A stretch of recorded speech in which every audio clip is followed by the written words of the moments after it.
आज हम सामाजिक विषय में हमारा भोजन पाठ में भोजन के स्रोत के बारे में सीखेंगे। तो सभी बच्चों को ग्रीन बोर्ड पर कुछ सर्कल्स दिखाई दे रहे हैं?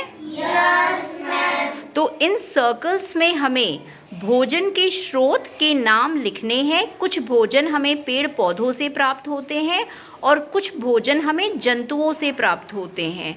तो हमें क्या करना है, हमें एक एक करके उनके नाम लिखने हैं। तो सबसे पहले पेड़ पौधों से प्राप्त भोजन में है अनाज। तो आप मुझे अनाज के नाम बताइए। सबसे पहला अनाज कौन सा होगा? गेहूं। Very good. सबसे पहला अनाज होगा गेहूं। और गेहूं से हम क्या बनाते हैं? गेहूं से हम रोटी बनाते हैं। तो ये हमें ऊर्जा यानी कि ताकत प्रदान करता है दैनिक कार्यों के लिए। इसके बाद दूसरा अनाज क्या हो सकता है? ज्वार। ज्वार। Very good. ज्वार जो है वो एक मोटा अनाज है और ये भी हमें ऊर्जा प्रदान करता है। इसके बाद क्या होगा? मक्का। मक्का। ठीक है, जो मक्का है वो भी अनाज है। इसके बाद कोई और अनाज का नाम बताइए। धान। धान। धान जिसको हम चावल बोलते हैं। तो देखिए जितने भी अनाज हैं ये हमें ऊर्जा यानी कि शक्ति प्रदान करते हैं जिससे हम अपने दैनिक कार्य करते हैं। इसके बाद देखिए दूसरे सर्कल में है दालें। ठीक है, जो दालें होती हैं उनमें प्रोटीन होता है, ये हमारे शरीर की वृद्धि करती हैं। तो जो दालें हैं वो बहुत ही आवश्यक होती हैं। तो सबसे पहले कौन सी दाल होगी? चना। चना दाल। ठीक है, जो चना दाल है ये प्रोटीन में बहुत ज़्यादा रिच होती है। रोशनी आगे आ जाइए। इसके बाद दूसरी दाल बताइए। अरहर दाल। ठीक है, अरहर दाल होती है, ये बहुत सारे लोग अक्सर बनाते हैं। ये पीले रंग की होती है और ये भी बहुत फ़ायदेमंद होती है। इसके बाद कौन सी दाल है?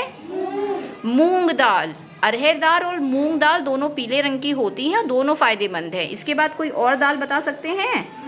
मसूर की दाल। ठीक है, मसूर की भी एक दाल होती है। वैसे तो दालें बहुत सारी होती हैं, यहाँ पर हम खाली 4 ही नाम लिख रहे हैं। इसके बाद है सब्जियाँ। देखिए बहुत सारी सब्जियाँ हैं लेकिन यहाँ पे हम खाली 4 ही नाम लिखेंगे। तो पहली सब्जी का नाम बताइए क्या है? आलू। आलू।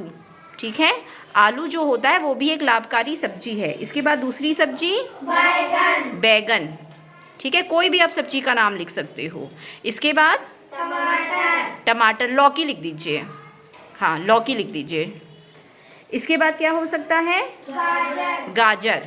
ठीक है, तो देखिए सब्जियों के नाम है और सब्जियों से हमें क्या प्राप्त होता है? इनसे हमें मिनरल्स प्राप्त होते हैं जो हमारे शरीर को मजबूत करते हैं, जो हमारी प्रतिरोधक क्षमता को, जो लड़ने की शक्ति होती है बीमारियों से, उससे हमें बचाते हैं। इसके बाद है फल। फलों के नाम बताइए। सेब। सेब। ठीक है, तो देखिए सब पेड़ पौधों से प्राप्त भोजन है। इसके बाद दूसरा फल आम। आम। और कौन सा फल हो सकता है? केला। केला। इसके बाद लिख दीजिए अमरूद। ठीक है, तो देखिए 4 फल हो गए। अब हम करेंगे जंतुओं से प्राप्त भोजन। कुछ भोजन होते हैं जो हमें जंतुओं से प्राप्त होते हैं। सबसे पहले है अंडा।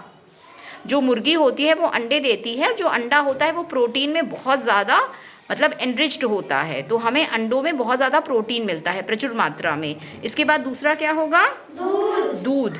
कुछ जानवर ऐसे होते हैं जो दूध देते हैं और दूध हमारे लिए बहुत ही लाभकारी है, जैसे गाय हो गई, भैंस हो गई। इसके बाद क्या है? मांस। मांस। ठीक है, कुछ लोग जानवरों को मार के खाते हैं उन्हें पका के, तो वो भी प्रोटीन में बहुत ज़्यादा उसमें मात्रा होती है प्रोटीन की। उसके बाद अंतिम क्या हो गया? मछली। मछली। बहुत से लोग मछली भी खाते हैं। तो कुछ लोग पेड़ पौधों से प्राप्त भोजन खाते हैं और कुछ लोग जंतुओं से प्राप्त भोजन खाते हैं। तो देखिए आज हमने भोजन के स्रोत के बारे में सीखा। तो सभी बच्चे अपने लिए रोशनी के लिए क्लैप करिए।